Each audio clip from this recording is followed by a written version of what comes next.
in association with Biz Analyst by Khata Book.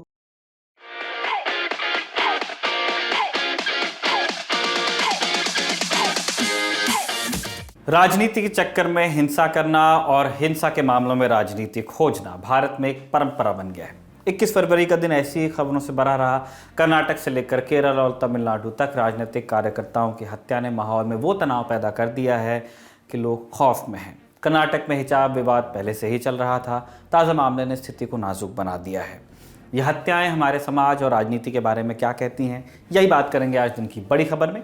नमस्कार, मैं हूं निखिल और आप देख रहे हैं दी ललन टॉप शो। पहले बात करते हैं कर्नाटक की। वहाँ हिजाब वाला विवाद तो चल ही रहा है, हम आपको बता भी रहे हैं। अब एक नई वजह से सांप्रदायिक तनाव है। शिमोगा जिले में हर्षा नाम के बजरंग दल कार्यकर्ता की हत्या हो गई है। हर्षा, हर्ष दोनों नाम चल रहे हैं, जिसके बाद माहौल तनावपूर्ण है। कई इलाकों में आईपीसी की धारा 144 लगानी पड़ी है, यानी लोगों के जुटने पर प्रतिबंध है। इस बीच हत्या पर खूब बयानबाजी हो रही है। हिजाब मामले से इसे जोड़ के देखा जा रहा है। कर्नाटक सरकार में ग्रामीण विकास मंत्री के.एस. ईश्वरप्पा ने कहा है कि मुस्लिम गुंडों ने बजरंग दल के कार्यकर्ता की हत्या की है। ये उनके शब्द हैं, आप सुनिए। मैंने मुसलमान ಗೂಂಡಾಗಳು ಕೊಲೆ ಮಾಡಿದ್ದಾರೆ। ಶಿವಮೊಗ್ಗದಲ್ಲಿ ಎಂದೂ ಕೂಡ ಈ ಮುಸಲ್ಮಾನರು ಬಾಲ ಬಿಚ್ಚಿರಲಿಲ್ಲ। ಆದರೆ ಮೊನ್ನೆ मंत्री ईश्वरप्पा ने कांग्रेस के नेता डीके शिव कुमार को इस घटना के लिए जिम्मेदार बताया। कहा कि डीके शिव कुमार ने तिरंगा हटाकर भगवा फहराने संबंधित एक फर्जी तस्वीर और ट्वीट डाला था। उसकी वजह से ही गुंडों ने हत्या का दुस्साहस किया है।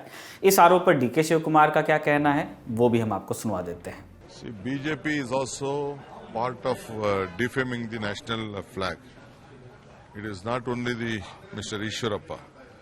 When they have agreed and they are supporting him, they are also disrespecting. They doesn't know the constitution properly. They doesn't know how to respect the national flag, and they are not in a freedom struggle. It is the Congress party, Congress history, this country history. So when Congress party has given this national flag, the constitution, the freedom, they are enjoying this. तो कुल मिलाकर बजरंग दल कार्यकर्ता की हत्या पर हिंदू मुस्लिम वाले ground पर BJP Congress वाली राजनीति अब होने लगी है। लेकिन इस राजनीति की परत हटाकर क्राइम की एक खबर की तरह अगर इस हत्या को देखते हैं तो हमें क्या मालूम चलता है, वो आपको बताते हैं। क्या वाकई हिजाब मामले की वजह से यह हत्या हुई? क्या वाकई ये हेट क्राइम का मामला है? ये समझने के लिए पूरा मामला शुरू से समझना आवश्यक है। मामला कल रात का है, यानी 20 फरवरी का 2022। कर्नाटक की राजधानी बेंगलुरु से 270 किलोमीटर दूर शिमोगा जिला या शिवमोगा जिसको कहते हैं, उसकी भारतीय कॉलोनी में अज्ञात लोगों ने चाकू मारकर हर्षा नाम के 26 साल के लड़के की हत्या कर दी। जैसे हमने बताया, इनके दोनों नाम चल रहे हैं, हर्ष और हर्षा। हर्षा को पेशे से दर्जी बताया जा रहा है, लेकिन उनके नाम के साथ एक पहचान ये भी जुड़ी है कि वो बजरंग दल के सक्रिय कार्यकर्ता थे, और यही बड़ी पहचान अब बन गई है, जिसकी वजह से इस हत्या पर बवाल मचा हुआ है। तो कल रात हमले के तुरंत बाद हर्षा को अस्पताल ले जाया गया, जहां डॉक्टर्स ने उन्हें मृत घोषित किया। जैसे ही हत्या की खबर फैली, लोग आक्रोशित होने लगे। घटना के कुछ ही घंटों बाद शिवमोगा के सीगेहट्टी इलाके में कुछ लोगों ने पथराव किया और कुछ वाहनों को आग के हवाले भी किया। दमकल की टीम ने मौके पर पहुंचकर आग बुझाई। तनाव बढ़ने की आशंका से पूरे शहर में सीआरपीसी की धारा 144 लगा दी गई है। भारी संख्या में पुलिस बल को भी तैनात कर दिया गया है। हालांकि आज दोपहर में जब हर्षा की लाश अस्पताल से घर लाई जा रही थी, तब एम्बुलेंस के आगे पीछे बड़ी संख्या में लोगों की भीड़ दिखी। कुछ लोगों के हाथ में भगवा झंडे थे। हत्यारों के खिलाफ नारेबाजी भी हुई। हालांकि अभी तक माहौल में एक तनावपूर्ण शांति बनी हुई है। अब आते हैं हत्यारों पर। जैसा कि हमने पहले बताया, कर्नाटक के एक मंत्री ने यह बयान दे दिया है कि हत्यारे मुस्लिम गुंडे हैं। दोनों शब्द उनके हैं, लेकिन क्या ये सही बात है? कर्नाटक के गृह मंत्री आरगा ज्ञानेंद्र, जिनके अधीन पुलिस विभाग आता है, उन्होंने क्या कहा है वो भी आपको सुनना चाहिए। उन्होंने सुबह बयान दिया था कि अभी पुलिस तफ्तीश कर रही है और मामला हिजाब विवाद से जुड़ा दिख नहीं रहा है प्रथम दृष्टया। गृह मंत्री ने हर्षा के घर जाकर परिवार से भी मुलाकात की थी। कर्नाटक की पुलिस ने अभी तक कोई आधिकारिक बयान जारी नहीं किया जब तक इस बुलेटिन की तैयारी हमने की। मतलब अभी किसी को नहीं पता कि हत्यारे वास्तव में कौन थे। हत्यारों तक पहुंचने के लिए पुलिस हत्या का मकसद समझने में लगी है। एक मकसद तो वो है जो सोशल मीडिया पर चलाया जा रहा है। सोशल मीडिया पर हर्ष के समर्थन में हिंदू समर्थक कोट एंड कोट जो खुद को कहते हैं, फेसबुक पर ग्रुप बनाकर जस्टिस की मांग कर रहे हैं, और वहां लिखा जा रहा है कि हर्षा हिजाब के खिलाफ लिख रहे थे, इसलिए उनकी हत्या हुई। हर्षा ने अपने फेसबुक प्रोफाइल पर हिजाब के खिलाफ और भगवा शॉल के समर्थन में एक पोस्ट लिखी थी, लेकिन ऐसा तो पिछले कुछ दिनों में काफ़ी सारे लोगों ने किया है, इसलिए हत्या की वजह यही है या कुछ और, ये तफ्तीश का विषय है फिलहाल। और तफ्तीश के दौरान ही पुलिस को मालूम चला कि हर्षा का खुद का भी आपराधिक रिकॉर्ड रहा है और इन मामलों में हमला और हत्या करने की कोशिश जैसे केसेस भी हैं। एक्सप्रेस की रिपोर्ट बताती है कि मुस्लिम समुदाय के असामाजिक तत्वों पर हमले के केस भी हर्ष पर दर्ज हैं। सबसे लेटेस्ट केस 3 दिसंबर 2020 को दर्ज हुआ था। इस केस में हर्षा उस भीड़ का हिस्सा थे जिसने मुस्लिम कारोबारियों पर हमला किया था। शिवमोगा के लिए हिंदू और मुस्लिम गुटों में झगड़ा कोई नई बात नहीं है, दोनों में राइवलरी चलती है। कभी मुस्लिम गैंग्स हिंदुओं पर हमला कर देती हैं तो कभी इसका उल्टा भी होता है। तो पुलिस ये देख रही है कि क्या किसी पुराने मामले का बदला लेने के लिए तो हर्षा की हत्या नहीं हुई। बहरहाल इस मामले में कुछ भी अभी मुकम्मल तौर पर कह पाना संभव नहीं है और किसी को कहना भी नहीं चाहिए। अब आते हैं हिजाब वाले मामले पर। कर्नाटक हाईकोर्ट में आज भी सुनवाई हुई, बहस लंबी चलती रही। कोर्ट की तरफ से कोई बड़ी टिप्पणी नहीं आई जिसे मेंशन किया जाए। आज सरकार के वकील यानी एडवोकेट जनरल ने कहा कि याचिकाकर्ताओं ने कपड़ा पहनने की स्वतंत्रता के तहत नहीं बल्कि धर्म की स्वतंत्रता के तहत हिजाब पहनने की परमिशन मांगी है, इसलिए कोर्ट को उसी हिसाब से तय करना चाहिए कि क्या हिजाब धर्म की स्वतंत्रता के तहत आता है या नहीं आता। इस मामले पर कल भी सुनवाई होगी। कोर्ट में सलीके से कानून और संविधान के हिसाब से सुनवाई होती है और कोर्ट के बाहर बेसलीका वाली राजनीति। चुनावी मौसम है तो खूब बयानबाजी होती है। आज AIMIM के नेता और हैदराबाद से सांसद असदुद्दीन ओवैसी के ट्विटर से भी एक वीडियो पोस्ट किया गया, ट्विटर प्रोफाइल से उनकी, जिसमें ओवैसी कह रहे हैं कि वो किसी के गुलाम नहीं हैं, टोपी पहनेंगे और उनकी बेटी हिजाब पहनेंगे। सुनिए। और हम अपनी बेटियों को इंशाअल्लाह ताला अगर वो ये फैसला करती है कि अब्बा अम्मी मैं हिजाब पहनूंगी तो अब्बा अम्मी पहने बोलेंगे बेटा पहन, तुझे कौन रोकता हम देखेंगे इंशाअल्लाह। हिजाब निकाब पहनेंगे, कॉलेज को जाएंगे, डॉक्टर भी बनेंगे, कलेक्टर भी बनेंगे, SDM भी बनेंगे, बिजनेसमैन भी बनेंगे। और एक दिन याद रखना तुम कांड की जनता, शायद मैं जिंदा नहीं रहूंगा, तुम देखना एक दिन इस देश की प्रधानमंत्री एक बच्ची हिजाब पहन के प्रधानमंत्री बनेगी। हिजाब के पक्ष में और भी नेताओं और सेलिब्रिटीज के बयान आ रहे हैं। आज बिग बॉस 11 के कंटेस्टेंट महजबी सिद्दीकी ने ग्लैमर वर्ल्ड छोड़ने का ऐलान किया। महजबी ने सोशल मीडिया पर बताया कि अब वो अल्लाह के रास्ते पर चलेंगी और हमेशा हिजाब पहनेंगी। उन्होंने आगे लिखा है कि सना खान से प्रभावित होकर उन्होंने ये फैसला लिया है। सना खान भी एक एक्ट्रेस ऑब्लिक मॉडल थी जिन्होंने कुछ साल पहले धार्मिक होने और दिखने का ऐलान किया था।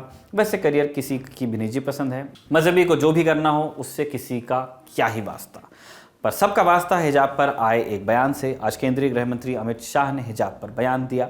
न्यूज़ 18 को दिए टीवी इंटरव्यू में अमित शाह ने कहा है, गृह मंत्री देश के, कि हर धर्म के बच्चे को स्कूल का ड्रेस कोड मानना चाहिए। ये मेरा निजी विचार है, मंत्री जी के निजी विचार। और ये भी कहा है कि ये मामला अब कोर्ट में है, इसलिए सुनवाई के बाद कोर्ट का जो फैसला आए सबको उस पर अमल करना चाहिए। अब हमें जाना है केरल, लेकिन उससे पहले एक बात को दर्ज करना जरूरी है। हम में से कितने ही हैं जो कभी केरल नहीं गए। हिंदी पट्टी से केरल प्रायः दो तरह के लोग जाते हैं, प्रवासी मजदूर या फिर नौसेना और कोस्ट गार्ड जैसे महकमों से जुड़े लोग। इन्हें निकाल दें तो केरल जाने वालों में बचते हैं पर्यटक और तीर्थयात्री। बड़ी सुंदर जगह है, बहुत धार्मिक जगह भी है वहाँ पे, मंदिर। जो लोग इनमें से किसी कैटेगरी में नहीं आते उनके लिए केरल एक सुदूर राज्य है। इतना सुदूर कि हम ये भी नहीं जानते कि केरल में लोग अपने सूबे को केरला कहना पसंद करते हैं। अब इसमें दूरी एक वजह हो सकती है और भाषा भी, लेकिन जानकारी के अभाव का मतलब ये नहीं कि केरला हमारे यहाँ चर्चा का विषय बनता नहीं। केरला की राजनीति और समाज में कितने भी ध्रुव हों, लेकिन केरला के बारे में बात करने वालों के दो ही ध्रुव हैं, केरला के फैंस और वो लोग जिनके लिए केरला मानो कोई भूत है जिससे हर हाल में डरना चाहिए। केरला ने अपने फैंस यूं ही नहीं बनाए। प्रकृति ने केरल को बेजोड़ सुंदरता अगर दी है तो वहाँ के लोगों ने भी अपने समाज पर कम मेहनत नहीं की है। मानव विकास सूचकांक का एक ऐसा घटक नहीं जहां केरला का प्रदर्शन शानदार नहीं रहा। साक्षरता से लेकर स्वास्थ्य और सामाजिक न्याय और धार्मिक सौहार्द तक के क्षेत्र में केरला नियमित रूप से नई जमीन तोड़ता नजर आता है। उस तरह की खबरें आपको मिलती रहती हैं। इंटरनेट पर सैकड़ों लिस्टिकल आपको मिल जाएंगे। लिस्टिकल मतलब जिसमें 10 थिंग्स टाइप की चीज़ें होती हैं, जिनके शीर्षक कुछ इस तरह के होते हैं कि 10 things that make Kerala great. 10 फरवरी 2022 को उत्तर प्रदेश विधानसभा चुनाव के पहले चरण के रोज बिल्कुल सुबह सुबह सूबे के मुख्यमंत्री योगी आदित्यनाथ ने अपने मतदाताओं से कहा कि अगर वो चूक गए तो उत्तर प्रदेश को कश्मीर, बंगाल और केरल बनते देर नहीं लगेगी। तब केरल के मुख्यमंत्री पिनराई विजयन ने बड़े आत्मविश्वास के साथ योगी आदित्यनाथ को टैग करके ट्वीट किया था कि अगर योगी आदित्यनाथ का डर सच साबित हो जाए और यूपी केरल जैसा बन ही जाए तो सूबे को सबसे बढ़िया शिक्षा, स्वास्थ्य, सामाजिक कल्याण और जीवन स्तर मिलने लगेंगे। समाज में समरसता होगी और लोगों को जाति या धर्म के नाम पर जान से मारा नहीं जाएगा। यूपी के लोग तो यही चाहेंगे। अब पिनराई विजयन को तो अब बतौर मुख्यमंत्री अपने सूबे का बचाव करना ही था, लेकिन उस रोज ऐसे लोगों ने भी योगी की बात का विरोध किया था जिनका संबंध एलडीएफ या कांग्रेस से नहीं था, जो दोनों बड़ी पार्टीज हैं केरल की। कहने का मतलब यह कि गुड रैपो के मामले में केरल की स्थिति वाकई बढ़िया है। लेकिन क्या केरला की तस्वीर सिर्फ अच्छी बातों से पूरी हो सकती है? वाइब कह लीजिए या गुड रैपो या फिर शानदार पीआर, क्या इन्हीं चीजों से हम केरला की अपनी समझ को पूरा मान सकते हैं? यहीं पर बात एक बार फिर से वहीं पहुंच जाती है जहां से हमने केरला की बात शुरू की थी। सुदूर केरला को लेकर हमारे पास जानकारी का अभाव। एक केरला वो है जिसे गॉड्स ओन कंट्री कहा जाता है, लेकिन एक केरला वो भी है जहां गॉड सबरीमाला के मंदिर कौन जाएगा, इस पर मुल्क की सबसे बड़ी अदालत का फैसला लागू नहीं हो पाता। सही क्या है, इससे बड़ा ये सवाल हो जाता है कि स्वीकार्य क्या है। फिर एक केरला वो है जहां एक नन के रेप से जुड़े मामले में विधायक पीड़ित पक्ष की जगह आरोपी पक्ष के साथ खड़े नजर आते हैं। अदालत ने बिशप फ्रैंको मुलक्कल को बेशक बरी किया, लेकिन कौन नहीं जानता कि इस मामले में भी सही क्या है से बड़ा सवाल इसी का था कि समाज और नेता किस पक्ष पर यकीन करना चुन रहे थे। और फिर एक केरला वो भी है जिसके बारे में पिनराई विजयन दावा करते हैं कि वहां जाति या धर्म के नाम पर हत्याएं नहीं होती, लेकिन विरोधी पार्टी से हिसाब चुकता करने का एक ही तरीका है, आंख के बदले आंख और जान के बदले जान। और ये सब हो रहा है पिनराई विजयन के अपने जिले कुन्नूर में। कुन्नूर में सीपीआई कार्यकर्ता कोराम्बिल हरिदास को जिस तरह उनके घर के बाहर मारा गया, उसने गॉड्स ओन कंट्री केरला की उजली छवि पर एक बार फिर से सवालिया निशान लगा दिया है। कुन्नूर में संघ परिवार और सीपीएम के बीच जिस तरह की विभत्स राजनीतिक हिंसा देखने को मिलती है, उसने अति की सीमा न जाने कब लांघ दी थी। मानो किसी चार्ट पर लाशों का हिसाब होता है, इस पाले में एक मरा है तो दूसरे पाले में भी एक की जान जाएगी। ये कुन्नूर की राजनीति का अलिखित नियम है जिसका पालन बहुत निर्ममता से होता आया है।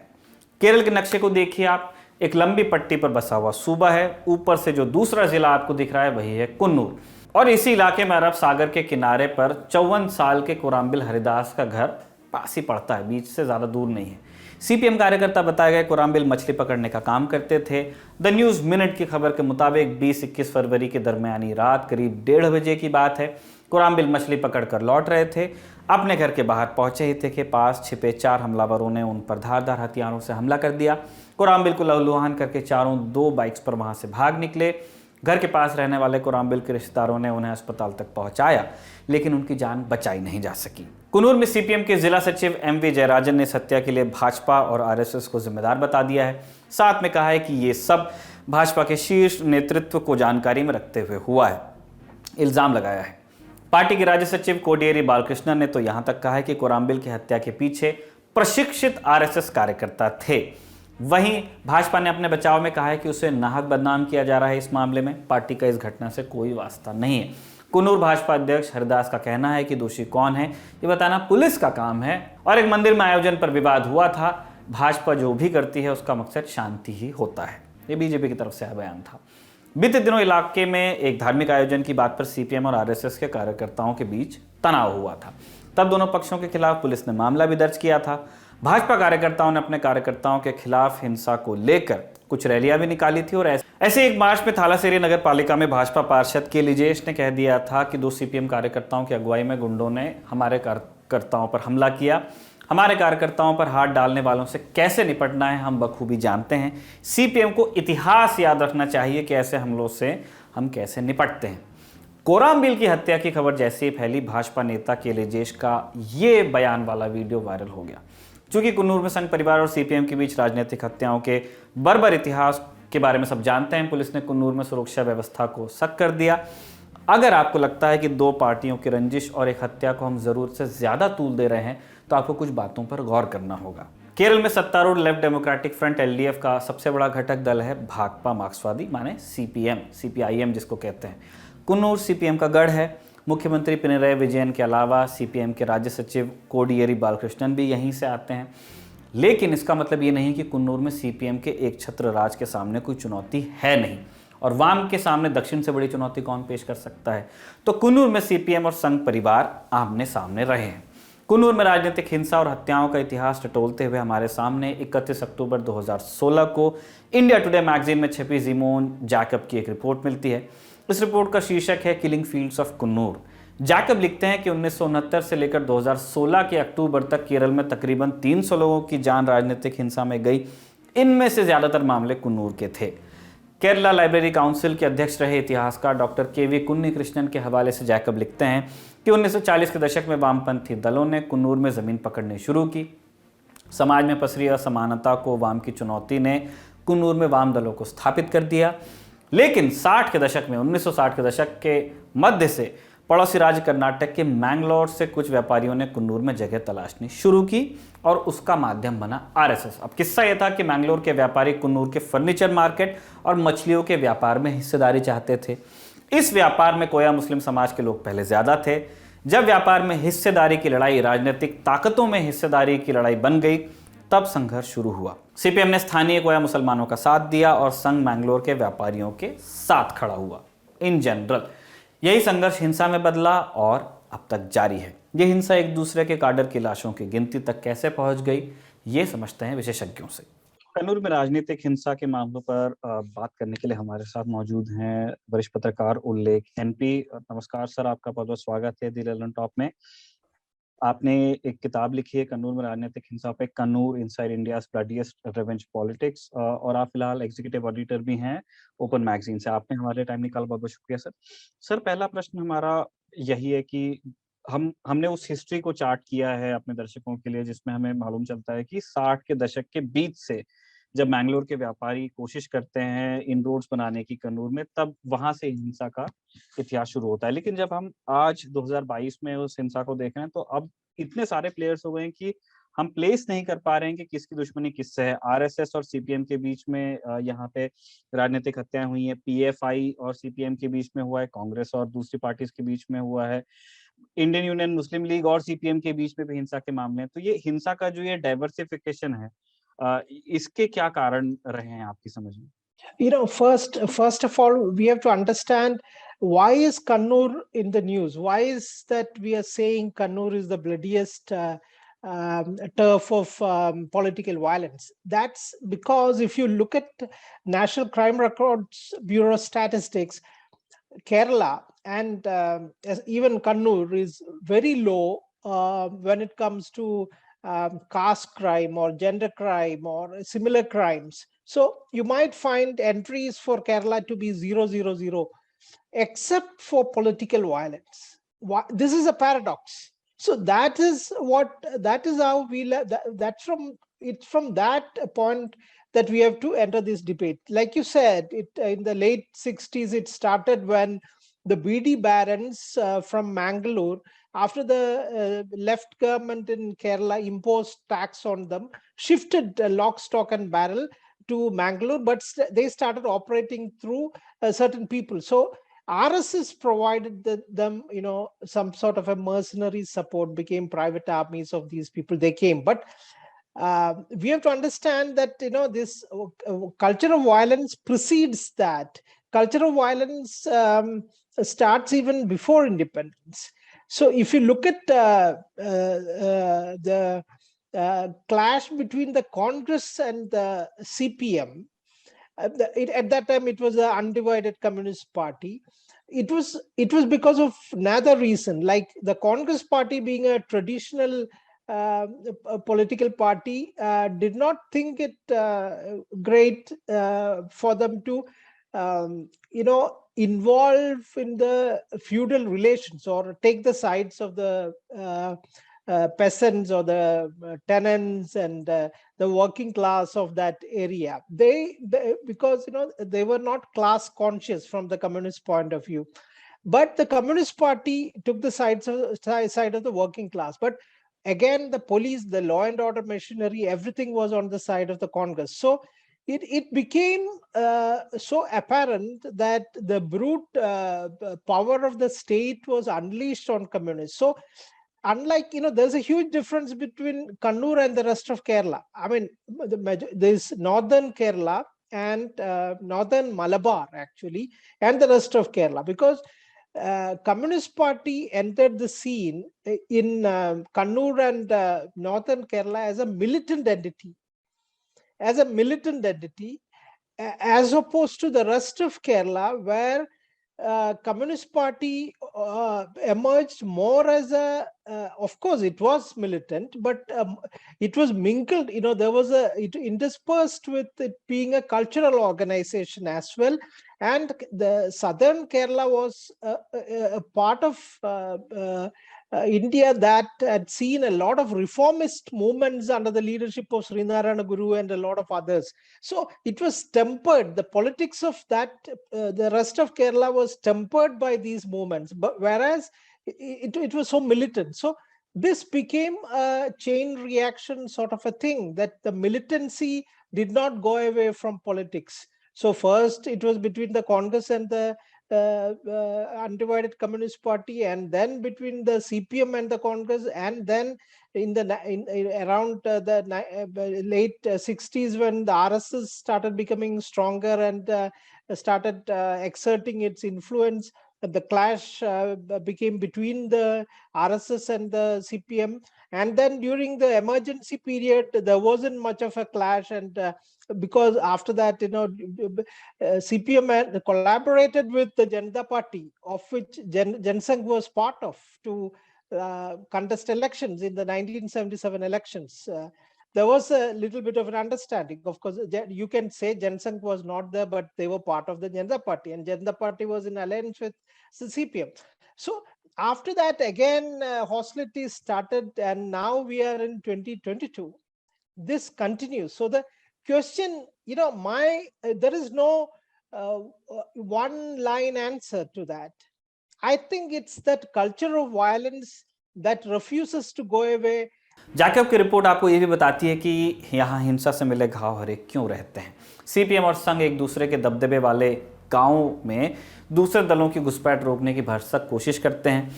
तकरीबन हर गांव में एक शहीद चौक है जहां पार्टी काडर की बरसियों को मनाया जाता है, जिनकी हत्या हुई उनकी बात कर रहे हैं।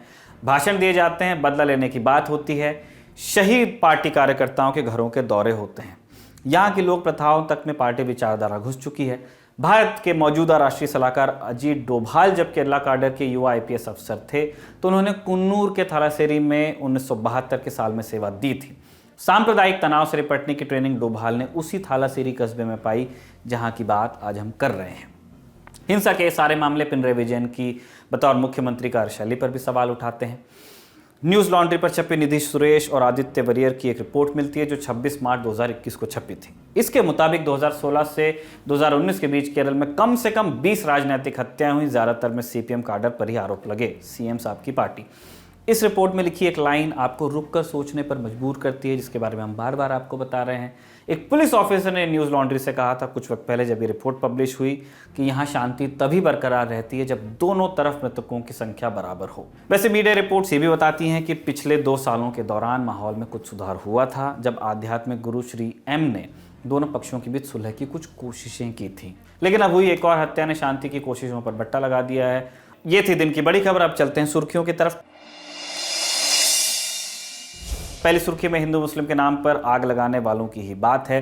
एक वीडियो सोशल मीडिया पर तैर रहा है, कब का है यह हम ठीक नहीं बता पाए हैं अभी तक, लेकिन यूपी के डुमरियागंज सीट से भाजपा उम्मीदवार राघवेंद्र प्रताप सिंह का है। राघवेंद्र हिंदू युवा वाहिनी नाम के संगठन के प्रदेश प्रभारी भी हैं। वीडियो आप देख लीजिए क्या कह रहे हैं। तो जान ले यह गांव का जौन हिंदू अगर दूसरे तरफ जात बा तो की जान लो ओकरे अंदर मियाँ के खून दौड़त बा। ठीक है ना? ठीक है। वो गद्दार है, वो जयचंद की नाजायज औलाद है, वो अपने बाप की हराम है। इतना अत्याचार होने के बाद भी हिंदू अगर दूसरे तरफ जाता है तो उसको सड़क पर मुंह दिखाने लायक नहीं रखना चाहिए। इसमें बीजेपी उम्मीदवार कहते सुनाई पड़ रहे हैं कि जिसने बीजेपी को वोट नहीं दिया उसके अंदर मियाँ का खून है। वो ये भी कहते हैं कि जिसने उस तरफ वोट दे दिया उसे सड़क पर मुंह दिखाने लायक मत छोड़िए। आप सोचिए कि चुनाव के बीच में इस तरह के बयानबाजी हो रही है और हमारे यहाँ चुनाव आयोग नाम की एक संस्था भी होती है।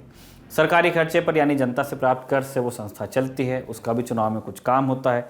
क्या होता है वो चुनाव आयोग बेहतर जानता है और ये भी जानता है कि ऐसा बयान देने वाले नेताओं पर क्या कार्रवाई करनी होती है। चुनाव आयोग तक नहीं, अगर आप जाएँ तो यूपी में गृह मंत्रालय नाम की एक संस्था है, एक विभाग है, केंद्र में भी गृह मंत्रालय नाम का एक विभाग है, देश में आईपीसी की धाराएं भी हैं जिनके तहत ये बयान अपराध की श्रेणी में आ सकता है। कार्रवाई होगी कि नहीं ये आप खूब जानते हैं, इसीलिए हम बढ़ रहे हैं दूसरे सुर्खी की तरफ। दूसरे सुर्खी में बात लालू प्रसाद यादव की। राष्ट्रीय जनता दल यानी आरजेडी के मुखिया रहे लालू प्रसाद यादव को डोरंडा कोषागार से जुड़े चारा घोटाले में 5 साल की सजा सुना दी गई है।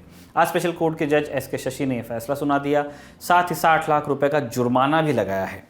लालू प्रसाद यादव के वकील ने फैसले को हाईकोर्ट में चुनौती देने की बात कही है, सुन लीजिए। पॉइंट ऑफ सेंटेंस सुनाया जाना था, वही है, उनको सेंटेंस सुना दिया गया है, 5 साल की सजा दी गई है और 60 लाख रुपए जुर्माना अनाउंस किया गया है कोर्ट के द्वारा। आप लोगों का नेक्स्ट ऑप्शन क्या बचता है? नेक्स्ट ऑप्शन हाईकोर्ट में अपील जाएंगे, क्योंकि मेरे ख्याल से जहां तक हम लोग इसको काउंट कर रहे हैं कि अप्रोक्स 36 मंथ हम लोग इसमें कस्टडी हो चुका है, तब इसमें हम लोग हाईकोर्ट में अपील में जाएंगे। हाफ सेंटेंस हम लोग करीब करीब कंप्लीट कर लिए हैं। सीबीआई की स्पेशल कोर्ट ने 15 फरवरी को लालू प्रसाद यादव समेत अन्य आरोपियों को 129.5 करोड़ रुपए के डोरंडा कोषागार से जुड़े चारा घोटाले में दोषी पाया था। कोर्ट ने तब सजा का ऐलान नहीं किया था। आज कोर्ट की कार्रवाई ऑनलाइन हुई, लालू ऑनलाइन ही इसमें शामिल भी हुए और फिर सजा का ऐलान हुआ। कोर्ट के इस फैसले के बाद कुछ राजनीतिक रिएक्शन भी आए। बिहार में गैर आरजेडी पार्टियों के नेता कहने लगे कि हमने लालू की शिकायत नहीं की थी। बात शुरू की मुख्यमंत्री नीतीश कुमार ने। उन्होंने कहा कि मैंने चारा घोटाले की शिकायत नहीं की थी, उनके ही कुछ लोगों ने की थी। सुनिए नीतीश बाबू क्या कह रहे हैं। ट्रायल हुआ है, सजा हुई है, तो इस बार हम क्या कर सकते हैं? वो तो उसको तो इसलिए उसके बारे में मुझे कुछ नहीं कहना है। कहा कि हम भाई न केस किए थे न हम कुछ किया था, लेकिन अब करिएगा कि हम तो आपको बता रहे हैं कि जो केस करने वाले कई लोग तो आजकल उन्हीं के साथ हैं, तो हम तो केस वाले हैं नहीं। फिर बिहार से बीजेपी के सांसद और नीतीश कुमार की पिछली सरकार में डिप्टी सीएम रहे सुशील मोदी का भी बयान आया। उन्होंने कहा कि लालू के जेल जाने से उन्हें दुख है, लेकिन शिकायत उनके ही करीबियों ने की थी। ये भी ऑलमोस्ट वही बात कह रहे हैं। तो कुल मिलाकर राजनीतिक पार्टियों को डर है कि कहीं लालू को फिर से सजा होना गैर आरजेडी पार्टियों को नुकसान न कर जाए, कहीं सहानुभूति वाले वोट आरजेडी की तरफ शिफ्ट ना हो जाए, इसीलिए पाक साफ दिखने की कोशिश दिखती है। तीसरी सुर्खी मुंबई से है। आज वहां प्रवर्तन निदेशालय यानी ईडी ने छापेमारी की। इंडिया बुल्स नाम की कंपनी के फाइनेंस सेंटर पर यह छापेमारी हुई। मनी लॉन्ड्रिंग के मामले में ईडी ने इंडिया बुल्स के प्रमोटर समीर गहलोत और कुछ अन्य लोगों के खिलाफ जांच शुरू की है। उसी मामले में छापा पड़ा है। इस मामले में सबसे पहले महाराष्ट्र के पालघर में एक एफआईआर दर्ज हुई थी, जिसमें कंपनी पर यह आरोप था कि कंपनी ने अपने पैसे निकालकर गलत तरीके से अपनी ही कंपनी के शेयर खरीदने में लगा दिए ताकि शेयर का भाव बढ़ जाए। इसी मामले में अब ईडी ने मामला दर्ज कर छापेमारी की है। इंसेप्शन से पैसा कमा रहे थे, क्रैश हो रहा है क्लाइमैक्स में। आखिरी सुर्खी विशाखापट्टनम से है। आज वहां राष्ट्रपति रामनाथ कोविंद मौजूद थे। मौका था नेवी के फ्लीट रिव्यू का। ये नेवी का 12वां प्रेसिडेंशियल फ्लीट रिव्यू था, जिसमें 60 से ज्यादा शिप्स, पनडुब्बियां और एयरक्राफ्ट शामिल हुए। खबरों का सिलसिला अब यहां होता है समाप्त। आखिर में कू की राय की बारी है। आज का सवाल था कि कुन्नूर में राजनीतिक हिंसा के लिए जिम्मेदार कौन है। हमने 4 ऑप्शन दिए थे: लचर पुलिस व्यवस्था, आरएसएस सीपीएम के वैचारिक मतभेद, आरएसएस सीपीएम नेताओं के आपसी विवाद और आखिरी ऑप्शन था इनमें से सभी। क्या क्या परसेंटेज आया आपको स्क्रीन पर आपके दिख रहा है। मैं पढ़ के भी सुना देता हूं। लचर पुलिस व्यवस्था को माना है 42% लोगों ने कारण। आरएसएस सीपीएम के वैचारिक मतभेदों को 21% लोगों ने कारण माना है। आरएसएस सीपीएम नेताओं के आपसी विवाद को 9% लोगों ने कारण माना है और इन सभी को कारण माना है 28% लोगों ने। अगर आप भी कूपर हमारे पोस्ट का हिस्सा बनना चाहते हैं तो कूपर द ललन टॉप को फॉलो कर लीजिए। हम कूपर आपसे अलग अलग मुद्दों पर आपकी राय मांगते रहेंगे। अपनी राय आप हमें कमेंट बॉक्स या #LTShowOnCoo के साथ आप कू करके भी बता सकते हैं। हम उससे भी हो सकता है कि शो में शामिल करें। कल आपसे फिर मुलाकात होगी, तब तक के लिए दीजिए हमें इजाज़त। देखते रहिए द ललन टॉप।